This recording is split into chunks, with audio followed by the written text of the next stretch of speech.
नमस्कार बच्चों, आज हम आपसे बात करने वाले हैं पाठ 6 के बारे में, जिसका नाम है सल्तनत कालीन संस्कृति। संस्कृति का मतलब आप जानते हैं कि पहनावा हो गया, खान पान हो गया। जैसे हमारे यहाँ उत्तर भारत में देखेंगे कि आप चावल बहुत ज़्यादा खाया जाता है, बिहार में चावल बहुत खाते हैं। लेकिन आप गुजरात और महाराष्ट्र में चले जाएंगे तो वहाँ चावल कम लोग खाते हैं। जैसे पहनावा में आप देखेंगे कि राजस्थान में पगड़ी पहनते हैं। इसके बाद जो है कि पंजाब में आप पगड़ी पहनते हैं और धोती कुर्ता ज़्यादा पहनते हैं। हमारे महाराष्ट्र में आप चले जाएंगे, वहाँ पर क्या पोशाक है, वहाँ पर जो है कि टी शर्ट या जो है कि पैंट, ये सब पहनते हैं लोग। तो मतलब कहने का है संस्कृत जो है वो खान पान, पहनावा, धर्म, भाषा, अलग अलग भाषाएं हैं। जैसे हिंदी हमारे यहाँ बोली जाती है, हमारे यहाँ भोजपुरी बोली जाती है, कुछ क्षेत्रों में अवधी बोली जाती है, कुछ क्षेत्रों में गुजराती बोली जाती है, कुछ राज्यों में पंजाबी बोली जाती है। तो भाषा हो गया, धर्म हो गया, जैसे कुछ हिंदू धर्म है, कुछ मुस्लिम धर्म है, कुछ जो है कि पारसी हैं, ईसाई हैं, ये सब अलग अलग धर्म हैं।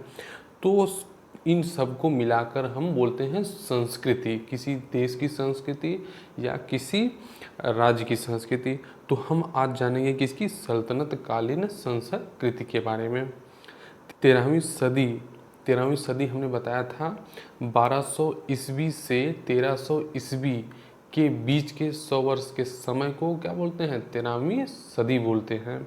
13वीं सदी के प्रारंभिक वर्षों में दिल्ली सल्तनत की स्थापना को भारत के सांस्कृतिक विकास के एक नए काल का सूत्रपात माना जा सकता है। शासन, प्रबंधन, विज्ञान, साहित्य और स्थापत्य कला के क्षेत्र में सल्तनत के शासकों का अपना दृष्टिकोण था। इसका कहने का आशय ये है कि पहले जो भारतीय शासक थे, जैसे मौर्य साम्राज्य था, गुप्त साम्राज्य था और इसके बाद हर्षवर्धन का साम्राज्य था, तो इन सब शासकों ने शासन किया, उनके शासन करने का तरीका अलग था। जबकि जो दिल्ली सल्तनत, जो तुर्क लोग आए थे, जो मुसलमान भारत में आए थे, उनके शासन करने का क्या है, तरीका अलग था। विज्ञान के संबंध में जैसे भारतीयों में विज्ञान की बड़ी लालसा थी कि खोजने की, जैसे आर्य शून्य की खोज की। जैसे भारतीयों में आपने देखा होगा कि विज्ञान के प्रति जो है कि हमेशा खोजी प्रवृत्ति रही है। आर्यभट्ट ने शून्य की खोज की, उन्होंने ग्रहों नक्षत्रों की खोज की थी। नागार्जुन जो है कि रस विज्ञान के बड़े जो है कि खोज करता थे। इसके बाद साहित्य, आप जानते हैं कि खूब साहित्य लिखे गए, प्राचीन काल में खूब साहित्य लिखे गए। जैसे जो है कि कौटिल्य का अर्थशास्त्र लिखा गया, फिर इसके बाद आपको पता है वाल्मीकि का रामायण लिखा गया, प्राचीन समय में महाभारत, उसी समय महाकाव्य लिखा गया, फिर वेद लिखे गए। तो मतलब लिखने का भी दृष्टिकोण हमारे प्राचीन भारतीयों का अलग था, हिंदुओं का अलग था। तो मुसलमानों का दृष्टिकोण जो था, मुसलमानों का नज़रिया जो था वो साहित्य के प्रति अलग था। स्थापत्य कला, जैसे हमारे यहाँ आप देखेंगे कि मंदिर बनता है, हमारे यहाँ देखेंगे कि आप हिंदुओं में मंदिर बनते हैं, गुफाओं में मंदिर बनते हैं, इसके बाद स्तूप बने, ये सब भारत के स्थापत्य थे। तो अब मुस्लिम जब आए तो उनमें मस्जिद बनी, फिर इसके बाद मकबरा बना उनमें, फिर इसके बाद उनमें देखेंगे कि आप मीनारों का निर्माण किया गया। तो कहने का आशय स्थापत्य कला में भी भिन्नता देखी गई। स्थापत्य कला बच्चों उसे कहते हैं जिसमें हम मकान बनाने की क्रियाविधि को उसमें विश्लेषण करते हैं कि उसकी बनाने की कला कैसी है, उसी को हम स्थापत्य कला बोलते हैं। दूसरी ओर भारतीयों के भी अपने धर्म, शासन, प्रबंध, साहित्य, विज्ञान तथा स्थापत्य कला को लेकर अपने निश्चित विचार थे। हमने जैसा बताया कि प्राचीन काल में भारतीयों का मतलब हिंदुओं का अपनी धर्म थी, अपना शासन प्रबंधन था, साहित्य में उनकी रुचि थी, अलग तरीके से साहित्य वो लिखते थे, विज्ञान में उनकी खोजी प्रवृत्ति थी। फिर इसके बाद स्थापत्य कला, तरह तरह के भवन बनाए जाते थे, मंदिर बनाए जाते थे, गुफाओं में मंदिर बनाए जाते थे, मूर्ति कला थी, चित्रकला थी, ये सब आपने नाम सुना होगा ना। तो ये उसके संबंध में एक स्पष्ट विचार था कि जो है कि ये दृष्टिकोण हमारा है। लेकिन जब मुस्लिम भारत आए तो उनका विचार एकदम हमारे हमसे अलग था। तो इन दोनों के मध्य जो है कि भेद था, या कह लीजिए तो विचारों में भेद था, उन्हीं को बाद में मुसलमानों ने और हिंदुओं ने मिलकर उसमें सामंजस्य लाया कि आप अपनी शासन पद्धति चलाइए, हम अपनी जो है संस्कृति को पोषित करते हैं। तो इस तरह से दोनों ने एक दूसरे के कुछ संस्कृति को अपनाया, कुछ एक दूसरे के पहनावे को, एक दूसरे के खान पान को आपस में जो है कि मेल मिलाप किया। इससे एक क्या है, समन्वित संस्कृति का विकास हुआ। इन दोनों के मिलन ने एक मिलजुली संस्कृति का विकास किया। ठीक है, अब आगे देखते हैं सल्तनत कालीन प्रशासन। प्रशासन का मतलब बच्चे होता है कि शासन कि एक सरकार जब शासन करती है तो वो ये चाहती है कि उसके पूरे क्षेत्र में शांति व्यवस्था कायम रहे। शांति व्यवस्था कायम कैसे रहेगी? सबसे पहले वो कानून बनाएगी, सभी के लिए बराबर होगा। वो कानून बनाएगी तो कानून को पालन करवाने के लिए कोई जो है कि पुलिस होगा या कुछ अधिकारी नियुक्त करेंगे। फिर इसके बाद कोई अगर मान लीजिए उन कानूनों का उल्लंघन करता है तो उसके लिए हमें पता है कि न्यायाधीश होगा जो उन्हें जो है कि दंड देगा। तो इसी तरह की पूरी व्यवस्था को हम बोलते हैं क्या? प्रशासन बोलते हैं। ठीक, देखिए दिल्ली सल्तनत का प्रारंभ 1206 ईस्वी में तथा अंत 1526 ईस्वी में हुआ। 1526 ईस्वी में आपको पता है कि 1206 ईस्वी में कुतुबुद्दीन ऐबक ने दिल्ली सल्तनत की स्थापना की। कुतुबुद्दीन के बाद इल्तुतमिश आया जो दिल्ली को अपनी राजधानी बनाता है। फिर आपको पता है कि दिल्ली सल्तनत का अंत कब हुआ? जब भारत में बाबर ने आक्रमण किया। कब? 1526 ईस्वी में। और उसने किसे पराजित किया था? इब्राहिम लोदी को। इस प्रकार भारत में सुल्तानों ने लगभग 300 वर्षों तक शासन किया। सल्तनत काल में सुल्तान का स्थान सर्वाधिक महत्वपूर्ण था। सारी राजनीतिक, कानूनी और सैनिक सत्ता उसी में निहित थी। सारी राजनीतिक मतलब होता है कि किसको जो है कि कौन सा पद दिया जाए, किसे कौन सा विभाग दिया जाए, किसे जो है कि मंत्री बनाया जाए या किसी इक़्तिदार बनाया जाए, ये सारा काम कौन करता था? राजा करता था या सुल्तान करता था। कानून बनाने का काम सुल्तान करता था। फिर इसके बाद सैनिक, सेना को कहाँ युद्ध करना है, कहाँ युद्ध नहीं करना है, कहाँ भाग लेना है। जैसे आप महाभारत में देखे होंगे ना कि जो है कि राजा आदेश देता है कि आप युद्ध करिए, फिर इसके बाद जो है कि राजा आदेश देता है कि नहीं, युद्ध रोक दीजिए।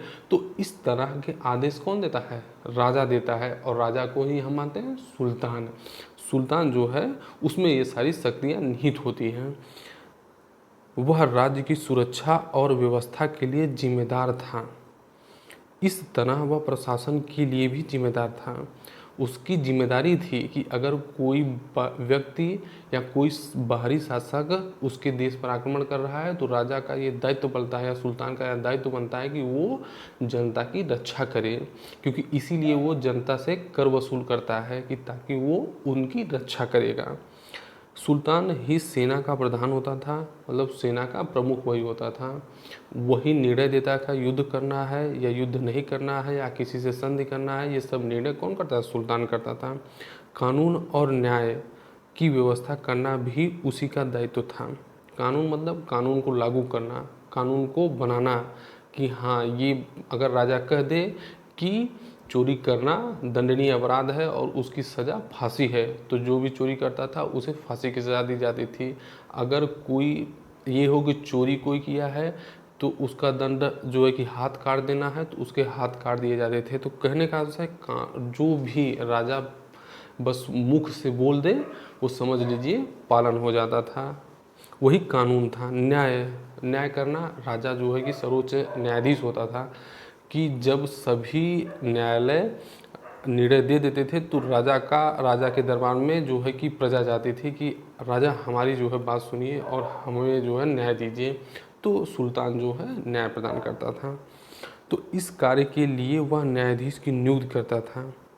पहले तो वह न्यायाधीश की नियुक्ति करता था और न्यायाधीश अगर निर्णय सुना दिए लेकिन जनता उसे संतुष्ट नहीं है तो वो राजा के पास जा सकती है कि आप राजा हमें न्याय दें। उसके किसी भी पदाधिकारी के अन्याय के खिलाफ उससे सीधे अपील की जा सकती थी। कहने का आशय ये है कि अगर यदि न्यायाधीश ने या कोई अधिकारी किसी आम आदमी से कोई दुर्व्यवहार करे या किसी तरह का भ्रष्टाचार करे या किसी तरह का धन ले या उसको जो है कि प्रताड़ित करे तो वह राजा से अपील कर सकता था। आपको हम एक घटना बताते हैं कि बलबन जो है, बलबन का नाम आप पीछे सुने ना, बलबन जो है वो इतना न्यायप्रिय था कि उसके एक इक़्तादार जिसका नाम मलिक बकबक था, उसके यहाँ एक दासी थी, वह काम करती थी। तो दासी के पति को मलिक बकबक ने जान से मार दिया। तो महिला जो है वो बलबन के पास पहुंची कि जो है सुल्तान, हमें न्याय चाहिए। तो बलबन ने अपने एक प्रमुख इक़्तादार जो बहुत बड़ा अधिकारी था उसे जो है हाथियों के पैरों तले कुचलवा के मरवा दिया। तो इस तरह की सज़ा वो सुल्तान देता था। न्याय करना शासक का महत्वपूर्ण दायित्व था। ठीक। केंद्रीय शासन मतलब एक देश जैसे भारत है ना, भारत में जो भी नियम कानून बनाया जाए वो पूरे भारत में लागू हो तो उसे केंद्रीय शासन बोलते हैं। ठीक। जिस नियम कानून का प्रभाव पूरे देश पर हो उसे केंद्रीय शासन बोलते हैं। जहाँ से पूरे देश पर शासन संचालित किया जाए, जहाँ से पूरे देश के लिए नियम निकाले जाएं, जहाँ से पूरे देश के लिए अधिकारी नियुक्त किए जाएं, जहाँ से पूरे देश के लिए जो है कि न्यायाधीश नियुक्त किए जाएं, उसी को हम क्या बोलते हैं? केंद्रीय शासन बोलते हैं। केंद्रीय शासन में सुल्तान का पद महत्वपूर्ण होता था क्योंकि सुल्तान ही पूरे जो है कि साम्राज्य का सर्वे सर्वा होता था, या कहिए साम्राज्य का मुखिया सुल्तान ही होता था। तो सुल्तान का पद सबसे महत्वपूर्ण होता था। सुल्तान ही सेना का सबसे बड़ा अधिकारी होता था। युद्ध और संधि के संबंध में वही निर्णय लेता था। न्याय में भी उसी का निर्णय अंतिम होता था। मतलब वह न्यायाधीश भी था, सर्वोच्च न्यायाधीश था और वह सर्वोच्च सेनापति भी था। युद्ध के समय में युद्ध करना है या नहीं करना है, सारे निर्णय कौन करता था? क्या सुल्तान करता था। सुल्तान अपनी मदद के लिए मंत्रियों की नियुक्त करते थे। जैसे अभी आप देखे होंगे कि बहुत सारे मंत्री होते हैं ना, जो क्या है, मुख्यमंत्री को सलाह देते हैं, या केंद्र में आप देखेंगे कि प्रधानमंत्री हैं तो प्रधानमंत्री के ढेर सारे मंत्री होते हैं, तो वो जो है प्रधानमंत्री को सलाह देते हैं। उसी तरह से सुल्तान के भी अपने मंत्री होते थे जो सुल्तान को समय समय पर सलाह देते थे और इनको अलग अलग विभाग दिया गया था। मंत्रियों का पदासीन रहना या न रहना, पदासीन मतलब होता है पद पर आसीन रहना या न रहना सुल्तान की इच्छा पर निर्भर करता था। सुल्तान चाहे तो किसी मंत्री को जब चाहे तब हटा दे, जब चाहे किसी को सुल्तान बना दे। मंत्रियों की संख्या, उनके अधिकार और कर्तव्य समय समय पर सुल्तान परिवर्तित करते रहते थे। कहने का आशय है कि सुल्तान समय समय पर जो मंत्री होते थे उनके पद को परिवर्तित करता रहता था। वो जानता था कि किसी एक व्यक्ति को अगर हम बहुत लंबे समय तक एक महत्वपूर्ण पद दे देंगे तो वो धीरे धीरे क्या करेगा, शक्ति को अपने पास बनाए रखेगा और सभी जो अमीर वर्ग हैं उनको अपने तरफ करके वो सुल्तान को पद से हटा देगा। तो सुल्तान हमेशा क्या करता था कि जो उसके करीबी रहते थे या जो उसके संबंधी रहते थे सबको एक विभाग, कभी कहीं विभाग कोई दे रहा है, किसी दूसरे विभाग में किसी को नियुक्त कर रहा है। जैसे मान लीजिए किसी को वित्त विभाग दिया है तो एक साल बाद उसे जो है रक्षा मंत्री बना दे रहा है, इसके बाद फिर कुछ ही साल बाद जो है कि उसे विदेश मंत्री बना दे रहा है, या कुछ हटा के जो उसे इक़्तादार बना दे रहा है। मतलब उसको अलग अलग विभागों में नियुक्त करता रहता था, उन्हें एक जगह अस्थायी नहीं रहने देता था। और अच्छा, ये ऐसा क्यों करता था कि वो आपकी योग्यता देखता था और आपके जो है कि सुल्तान के प्रति निष्ठा को देखता था कि सुल्तान के प्रति आपका विचार क्या है, तब वह जो है कि आपकी नियुक्तियाँ करता था। प्रांतीय शासन, प्रांतीय मतलब होता है जैसे केंद्र है ना कि भारत है, भारत के बाद उसके 29 अलग अलग राज्य हैं। जैसे उत्तर प्रदेश एक राज्य है तो राज्य का अपना शासन संचालन होता है, अपने नियम होते हैं, अपने कानून होते हैं, अपना जो है कि अधिकारी होते हैं। तो जब एक राज्य में कानून व्यवस्था बनाने के लिए या शांति बनाए रखने के लिए जिन नियमों और कानूनों का पालन किया जाता है उसे प्रांतीय शासन कहा जाता है।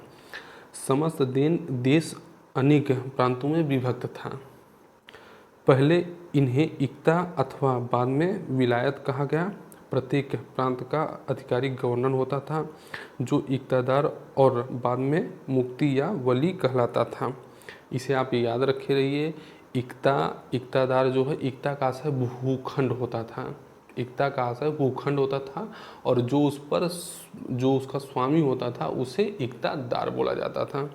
ठीक, उसे सुल्तान नियुक्त करता था। वह सुल्तान के प्रति उत्तरदायी होता था। वह प्रांत में कानून व्यवस्था बनाए रखता था। उसे सैन्य एवं प्रशासनिक योग्यता के आधार पर नियुक्त किया जाता था। उसके अधीन घुड़सवार, फौजी दस्ते तथा पैदल सैनिक रहते थे। वह आपराधिक मामलों के विवादों में न्यायाधीश का कार्य करता था। वह कर संग्रह में सहायता प्रदान करता था।